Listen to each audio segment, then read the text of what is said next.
ஸ்ராத்தத்தை புத்திபூர்வமா தியாகம் பண்ணக்கூடாது.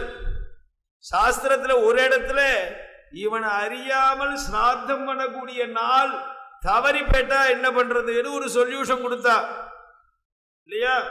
அவிஜ்ஞாதே மிருதேஹனி, மிருதேஹனி மரிச்சதான நாள். அவிஜ்ஞாதே ஞாபகம் இல்லாம தள்ளி போயிடுது. ஒரு மாசத்துல 2 திதி வரும், ஸ்ராத்த திதி வரப்போறதுன்னு பார்த்துட்டே இருப்பான். வாத்தியார் கேட்பா, அடாடா 2 நாள் எடுத்தானே ஸ்ராத்த திதி போச்சும் மறந்து போயிடும். சாத்தம் வருதுங்கிறது ஞாபகம் இல்ல, என்ன பண்றது அப்படின்னு ஒரு சொல்யூஷன் ஒரு இது கேட்டுண்டா. அப்போ அதுக்கு சொன்னா, கவலைப்படாதே, இந்த ஸ்ராத்தம் பண்ண வேண்டிய நாளுக்கு துல்லியமாக 2 திதிகள் சாஸ்திரங்கள்ல சொல்லப்பட்டிருக்கு. அந்த நாள் அன்னைக்கு மறந்து போன விட்டு போன ஸ்ராத்தத்தை பண்ணு. என்ன 2 திதின்னா கிருஷ்ணபட்சம் அஷ்டமி, கிருஷ்ணபட்ச ஏகாதசி. இந்த 2 நாள்லையும் விட்டு போன ஸ்ராத்தத்தை பண்றதுக்கு சாஸ்திரம் இடம் கொடுக்கிறது. அதை நாம இதுக்கு பயன்படுத்திக்கலாம்.